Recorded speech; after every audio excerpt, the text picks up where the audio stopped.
What's up guys, and welcome to RaceX.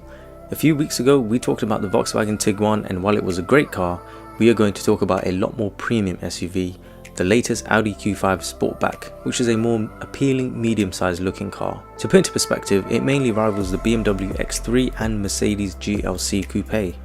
If you enjoyed this video, I would highly appreciate you subscribing, liking and commenting, as it really helps smaller content creators like myself in a world where an algorithm controls almost everything. So the Q5 has a rear sloped roof which is coupe inspired and gives a great sporty look, especially from the side view. This shape also enables the Q5 to have a little spoiler just below the rear window, making it a great looking car. Not only that, but seeing that front grille in your rear view mirror is definitely going to make you look twice. Not only is it an aggressive looking car, it's an Audi, so you know it's stereotypically going to be right up your ass, let's be honest. So the new changes are that it has new taillights with LED, and if you get the higher Vorsprung trim, you will get OLED lights with 3 different light designs to choose from. It has new alloy wheel design which does look nice and starts from 18 inches, but I believe it looks much better with the 20 inches. With most cars you will get the LED lights as standard, but from S-Line and above you will get matrix LEDs, and they do not dazzle other drivers. The grille has gone a little wider than the previous gen, and there are little minor design changes around the car. We are looking at 4 trim levels: Sport, S-Line, Edition 1 and Vorsprung, with of course a variety of engine options including a plug-in hybrid. There is also the SQ5 for those who want the extreme drive. Now I will mainly be talking about the Sportback S-Line petrol version as seen in the video, though the diesel will be the more popular version. This petrol TFSI Quattro uses a turbocharged 2-litre 4-cylinder engine producing 265 brake horsepower. It allows this car to accelerate from 0 to 60 miles per hour in just under 6 seconds and can do 149 miles per hour. Before we go on, here are some bad points about the Q5. Horrible huge fake exhausts again.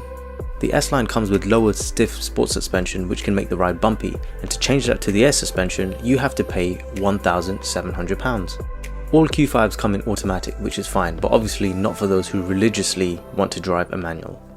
The rear windows don't go all the way down. Now I read somewhere that its boot capacity has also been lowered by 40 litres, but it can still hold 550 litres, so it is relatively a large boot and is still the same as its rivals. Lastly, as expected, the fuel economy for this car is not good.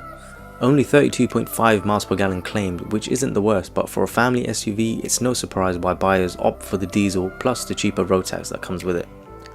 The 2-litre diesel engine will return roughly 44.8 miles per gallon, which makes all the difference when you do a lot of travelling. Now you might be thinking, well, so far nothing sounds appealing, but the cabin reminds you why it's a premium SUV. The presentation of the dash is stunning and the quality of materials used is very high. On top of that, a very positive infotainment system. The 10.1-inch central touchscreen is highly refined. It has very sharp graphics and very clean movements when browsing through the menus. Every version of the Sportback comes with SatNav and Audi Connect Live services as standard. You also have Android Auto and Apple Play to connect your phone. Audi's 12.3-inch virtual cockpit is still one of the best digital instrument panels on the market. Interacting with it is easy via the scrolling wheels on the steering wheel, and it can broadcast full screen Google Earth mapping data just below the driver's eye line. Now just to quickly mention, if a premium SUV like this does not suit you, be sure to check out my review of the Volkswagen Tiguan as well for a cheaper and more practical vehicle. The rest of the cabin is still good and it has a very comfortable driving position. It has an electronically adjustable steering column. While it's fancy, it's pretty slow to operate. I think a manual one would have still been better. The build quality is very solid. If you get the Vorsprung trim, the cover of the cup holders is also a wireless charger. I am glad that they put dials to change the temperature instead of a touchpad. The back of the car has not changed much as previous models. Headroom is fine, legroom is still a strong point, but if you want the optional rear sliding seats for the S-Line models, you have to opt for the fine Napa leather. This feature is standard on Edition 1 and Vorsprung trims. What I do like is that the back cup holders also have covers so your arms won't sink in. The Audi is a great drive and its 2-litre engine's performance is great. The engine doesn't struggle or scream when you floor it, and the automatic gearbox is very responsive and smart. The Q5 steering is light and precise, which handles the road wonderfully. The Audi does come with different drive modes as well, though comfort would suffice for most, as the others don't really make a huge difference. The Q5 starts from around £44,000, and if you want the Sportback Vorsprung, it will start from £65,000, and that's £5,000 more than the SQ5 Sportback. The Q5 is a great sporty looking 4-wheel drive SUV which surprisingly doesn't sacrifice much practicality for its looks and performance, except for economy. The exterior is great, the interior's design is engaging and luxurious, the build of the high quality and infotainment is one of the best.